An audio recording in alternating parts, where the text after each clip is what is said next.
Hello Internet, and welcome to a different video. We're going to be talking a little bit about my changes over the last couple of days or weeks or whenever I was motivated to do something, because I know that a lot of people come to this channel specifically for changes. You don't necessarily want to see me playing the game. You want to know what's being updated. So in the last few weeks, while I've been, largely absent from making content, I have had a few additional changes. In fact, just to be a little bit patting myself on the back here, before this year, I had a total of like 12 PRs ever merged to the game, and they were all like 5, 6, 2019, 2018, quite a long time ago, and I was very absent from the game and didn't really contribute until it looks like maybe April or May of this year is when I started contributing again. And honestly, if you've never done it, it's weirdly satisfying to see stuff that I've made in the game. I know some of you who are like consistent viewers have become contributors over the last year or so. Anyway, so I've been contributing this year and it's been weirdly satisfying, and I would encourage anyone who is watching this, if you have things, because we all play the game and we see something and we're like, well, that's a typo, or oh, they spelled this wrong, or the grammar is wrong. Those are very easy things to fix. I'm sure I have some of those in here. And then adding the things that you want to see in the game and then seeing them in the game is deeply satisfying. So I would encourage any of you who are interested, we have a new contributors guide. We have a Discord full of people that are willing to help you as long as your changes are not ridiculously like out of scope for what the game is supposed to be. And just even adding something dumb, earlier this year I added snow cones to the game, something I think no one has ever asked for, and I was like, that sounds cool, I'm gonna add that. So now we have snow cones. But anyway, to get back to it, the purpose of this video is just to give you some kind of update show that I don't really have to research because I already did all this work myself, so I know what happened. So let's have a look here. I know in our last video I did mention the giant pincer mutation, and then the next thing I see here is to resolve some milling issues and errors. This was a kind of, I'm not going to say a favor, but basically this was brought up by Carol or Carl and was like, hey, this thing is broken, can you try to fix this? And so the basic idea is that in the game we have windmills, and those windmills can you can put grain into them and it will produce flour over time, and these work using a thing called a milling recipe. They're recipes that are basically specific for milling. But one of the really cool things that I did not know was possible is that you can actually put bones in windmill and get bone meal out of it, and I thought that was really fascinating. And Carl had been basically doing a lot with skulls over the last year. Critters were getting skulls that didn't have them before, and so it kind of made sense that some of these really small skulls could just be placed in a mill and ground up into bone meal. And so initially that's what I did. Basically, if you go to a mill and you have 20 rodent skulls, you can just plop them in the mill and get them ground up into bone meal. Pretty straightforward. Ultimately, it looks like 1 or 2 small skulls, 20 rodent skulls, why is this so hard to say, or 1 medium skull will all produce 1 bone meal. And then of course you can actually break most things that are bone material into bones and then use just the regular bones if you wanted to do that. And then we set up, what is defined as a small skull, so like a cat skull, dog skull, possum skull, or a skunk skull. And so I had pretty quickly put this together one night because Carl had just been like, hey, this is something that needs done, I'm not doing it right now. And I thought, oh, I can do that. So I did it, and then it broke a bunch of stuff. So the game was mad that these bone meal were creating more calories than what the skulls had, because of course skulls don't have calories because they're just bones, so why would they have a bunch of calories? And so the game's tests were mad that, hey, you're producing calories out of thin air, which is a problem. A lot of people weighed in, tried to give me some ideas of how to fix this. We have the nutrient override code, which, we don't have to get into it, but basically in this situation it didn't actually fix anything. And then Rennick came in and had made some changes so that we could track basically non-food components properly to hopefully fix that the bone meal from this was being broken. That didn't fix anything, unfortunately, and after a period of time, basically Prociani had got me on Discord and was like, hey, here's what you need to change to fix this. So I finally just, did what they said. But anyway, this extremely long explanation that is probably very boring and not the one I should have started with is the takeaway is that you can now mill the majority of skulls into bone meal. We left out the huge skulls because of course you're not going to put an enormous skull directly into like the mill of a grain mill is not going to accommodate such a large item, and those you would break down into bones first, like just smashing them with a hammer. However we do that, I'm not even sure. And then you will feed the bones themselves into the mill if you wanted bone meal. But yeah, I thought this was a really interesting thing because I didn't know we could mill stuff like that. And I'm sure we talked about it in a show when that feature was added. I just had no idea you could mill bone. And now you can mill skulls, which is, I find very interesting. I don't know. Do people need bone meal? Like, what do you even use that for in the game? I have no idea. I don't even know what you use bone meal in real life for. I think people use that as fertilizer for like citrus trees. I remember is for some reason in my brain I'm like, oh, citrus trees in Florida use bone meal. That makes sense. I don't even know if that's right. Okay, anyway. So in the last experimental cataclysm video, we talked about melatonin spawns, and of course the vitamin C supplements is probably one of the most visible changes I've made recently. Finding vitamin C supplements, in cabinets, in bathrooms and stuff at like a residence is obviously a very visible change. So you should be seeing vitamin C supplements by now. Then we have fix small tube description. What is this? I don't remember this. Issue pointed out that the tube holds 4 milliliters, but it says 3 milliliters. Really? Oh, that's right. I remember this. Idle Soul makes a lot of issues on the GitHub, but they're very frequently very tiny things that they could change in about 30 seconds, but they don't change them. So I was like, well, I can change one number. I can do that. Literally, I just changed a 3 to a 4. That's not very exciting. So moving on, next up, I had basically to allow the placement of motorbike batteries as appliance batteries. Oh God, sorry, internet. I still have a cough, even though it's been like a month and a half since I had my cold, so my throat's all crazy today. So the premise of this is that if you have a power grid type system, you can take a car battery and you can, using the construction menu, you can place that battery down to be used as part of the power grid. However, you could not use motorbike batteries, which are virtually identical to car batteries. I was trying to avoid opening the game because I'm very lazy. I was going to do everything in the browser, but we might as well look at motorbikes in the game here. And you can see I was obviously testing on this change, or on this save, I was testing the vitamin spawns because I'm in a pharmacy for some reason. So let's get out of the pharmacy here and let's have a look at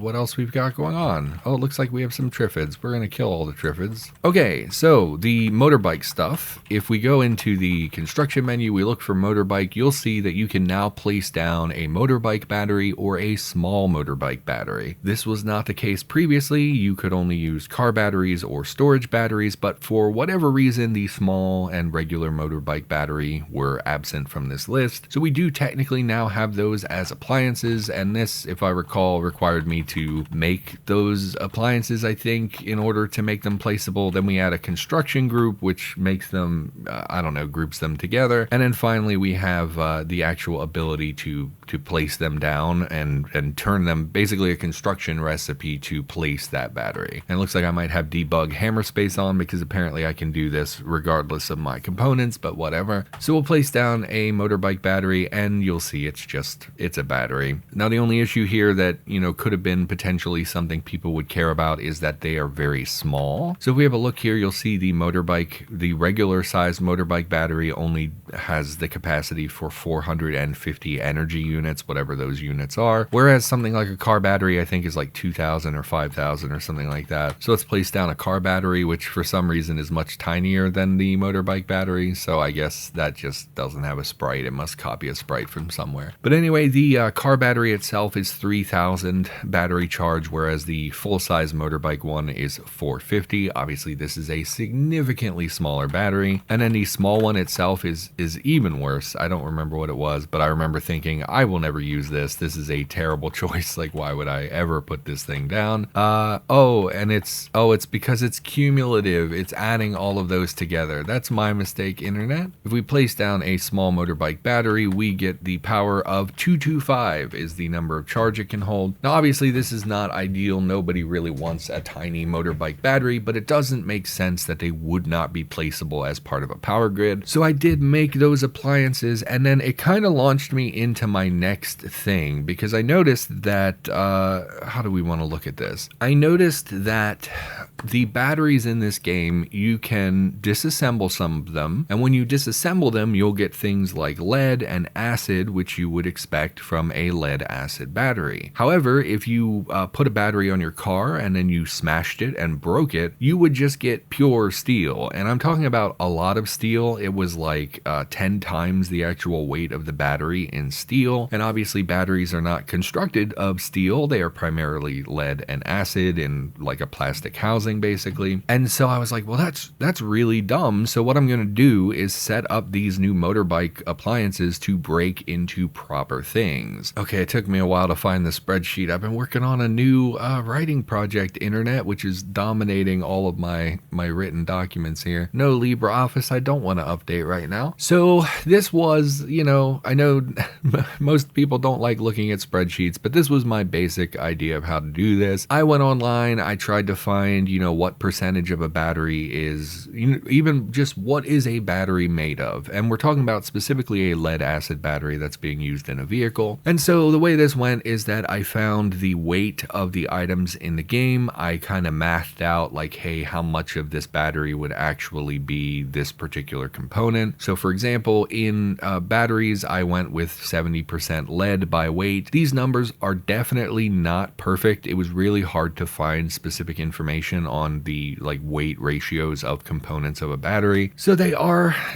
abstracted a little bit. And in fact, the lead content in particular is fudged to be a little bit higher than it should be. And that's because some of the components we don't have in the game, so we're not tracking them. And also because lead is such a low value material that if I had to give extra of something, it made a lot more sense to give extra lead than like extra acid, for example. But anyway, once I made the spreadsheet, I basically just plugged things in with the volume or the weight of the materials themselves and then mathed out like, hey, how many of these components would we get when they break apart? So that, as boring as that is what I invested some time into doing. So now if I were to go in the game and smash a battery, I'm not going to get steel, I'm going to instead get these materials. And in fact, if I just spawn a sledgehammer here, short sledgehammer works. So let's wield, my neighbor's dogs are barking, I guess that's my family's probably home. And we smash this battery here, we should get some random assortment of materials. So here we have shredded rubber, plastic chunk, we have some scrap metal, another plastic chunk, and we have lead, 254 portions of lead, which sounds like a lot, but that's just because we have a very small lead size that comes to be what says 1.27 kilos. I assume that's for the whole stack because there's no way lead weighs, we're not tracking lead by 1.27 kilos. And in this particular break apart, because the battery was so small, it was 0 to 1 portions of acid, which obviously we don't see any acid here. So I did that math for the motorbike appliances, but then I thought, that's really not good enough. I want to do this for all lead acid batteries. So I did the same thing, but for vehicle parts. So now, not only when you smash the appliance should you get these additional, more accurate materials, but now this also applies to when you have them on your vehicle and the vehicle breaks. So if a zombie breaks your battery, you're not just going to get a huge pile of metal, which, historically has been what you get. Instead, you'll get lead and acid and plastic and a little bit of rubber, things like that. So while this is not super important, this is obviously much more realistic than it was previously. And our vehicles in general do have a problem because almost every single vehicle part breaks into steel. And this applies even when the part is not made of steel, as was the case with batteries, obviously. So in my mind, this is just like an objective improvement to that in general. Plus lead is not the easiest thing to find. You could get it by disassembling cars car batteries, but not by breaking them. And then it's worth noting that storage batteries are completely different. They are a completely different kind of battery, so they're not comprised of lead and acid. But anyway, I spent a bunch of time making a spreadsheet that no one's gonna care about. What else did we do here? Lower stream item spawn. So I don't know if you've been playing enough to notice that we have streams now, and there are no screenshots really. Okay, well, we'll show this in the game as well, I guess. And here I just teleported randomly to a stream. I hate that it's nighttime. Let's adjust this here. Let's just make it noon. Okay, so I'm not sure if this is before or after I made my adjustments, but basically you can see that the stream is absolutely surrounded in items here. Now the majority of this are sticks. Man, my lisp is just so, this is like the 5th time in this episode I've been like, man, you're lisping a lot today. You'll see that a lot of it are sticks and stones, which of course make a lot of sense to appear around a stream. However, there's also garbage like this folded cardboard box and this bubble wrap. These are things that people, I guess, have thrown into the stream. Looks like a garbage bag here. Oh, it's a painted turtle. Hello, turtle. You're so tiny.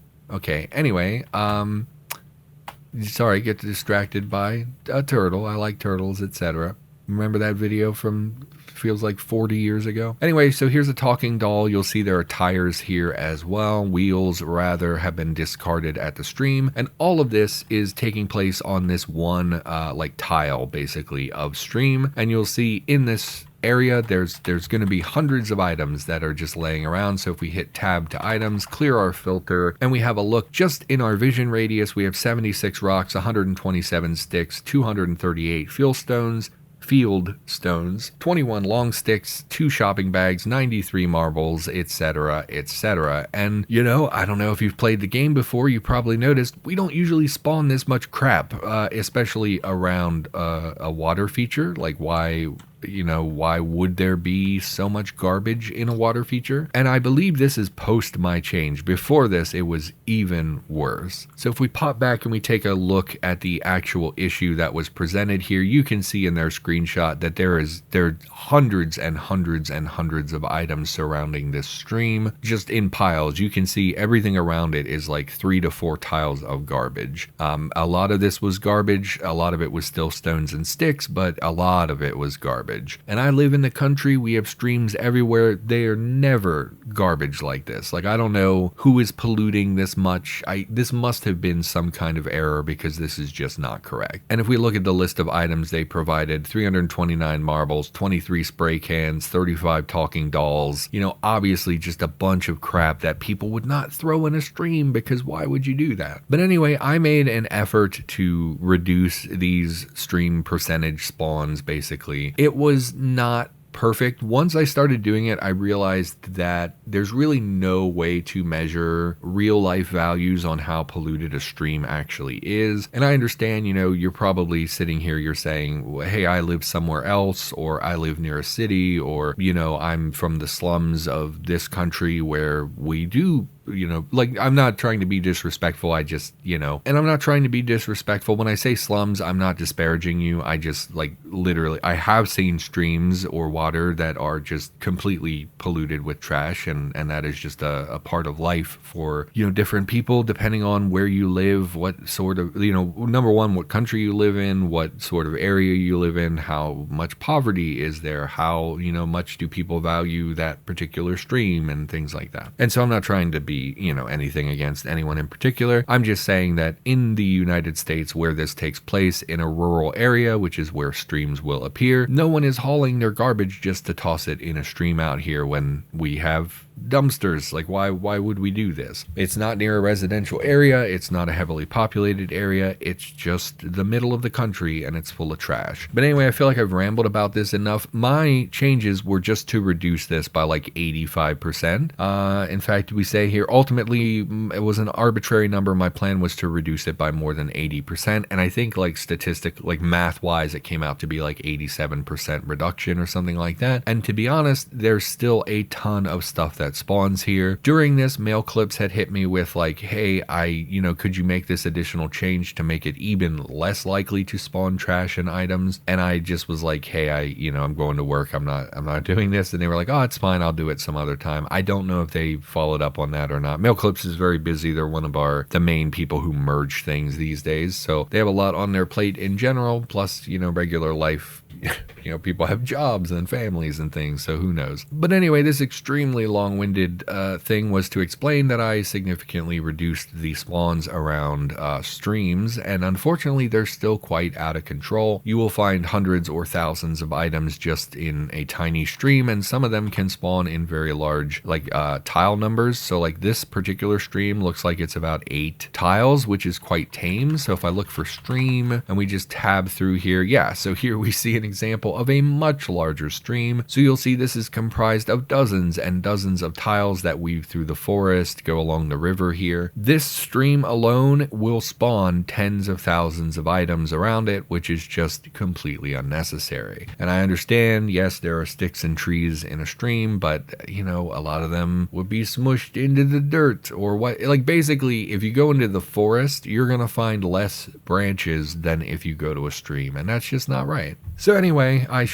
you get it at this point. This is boring, right? Let's move on to something else. I reduced stream spawns a little bit, but really not as much as what should have been done. I was afraid of overdoing it and people being mad at me because I completely lack confidence in myself, and so I assumed I, was doing something wrong. We have one here, looks like it was just a typo fix. Someone must have had a typo, which is fine. I was going to grammar check all the Isherwood dialogue for all those NPCs, but then I realized I don't know how dialogue trees work, and they have like some coded tags that I'm not familiar with, so I just didn't bother with that. However, I did fix one of their missions, so you might be familiar with this. I don't know how often you visit the Isherwoods, but Carlos Isherwood, one of the characters there, we're not going to get into spoilers about who the Isherwoods are or what they do or blah, blah, blah, but Carlos Isherwood is one of the people that appears in this faction, and he basically has a mission where he asks you for an anvil. And in that dialogue, he says like, hey, if you can't find one, it's okay, just craft one for me, that would be fine. However, it was recently made so that anvils are not craftable. We had some changes to the way anvils are obtained, basically. And so now his mission, despite saying that you could craft an anvil, he actually would not accept any of the craftable anvils. So I went in, this was a little like coding. I think it's EOC. Basically, you have to code like, hey, if the player has this item, then remove that item and complete the quest. Or if they don't have that item, but they have this item, then you can complete the quest with this particular like pop-up of him taking that item. And so this was like the first time I ever used EOC. I believe these are EOCs, like the you consume item, I think is an EOC tag basically for missions. Maybe I'm wrong about that, I'm not sure. But regardless, this is the first time I ever worked with a mission. And it was pretty straightforward and pretty simple. But basically, the long story short, all this did was make it so that you can now turn in whichever anvil you want that kind of fits what he's looking for. So now you can give him a regular anvil, a heavy anvil, a small anvil, or a bronze anvil. And while the map update only outputs a proper anvil because I don't know how to change map updates, it's still pretty neat that, with a pretty simple change that took me, 10 minutes of figuring out how it worked, that mission now accepts 4 different types of anvils. I thought was really cool because of how easy it was and how actually, this is beneficial to people. I don't know. I felt proud of this one just because it was something I had never done before with the dialogue trees and things like that. But yeah, so that mission should now accept pretty much any anvil, and the pop-up that it gives, of course, is specific to whichever one you turn in. And then the bronze anvil itself, while it is significantly different from like an iron anvil that you traditionally think of, like bronze is not the optimal, metal to make anvil out of. It didn't really matter because they ultimately all have the same anvil quality, which means they're all basically interchangeable, so there's no reason to keep them from accepting a bronze anvil. And so yeah, that was a relatively simple change, but I was really proud of this one for whatever reason. And yeah, I'm proud of that one. I don't know, I like it. The Isherwoods are like, I saw multiple issues related to them and I thought maybe I can handle some of this stuff, and I was really proud when I looked looked and actually was like, oh, I can actually do this. So anyway,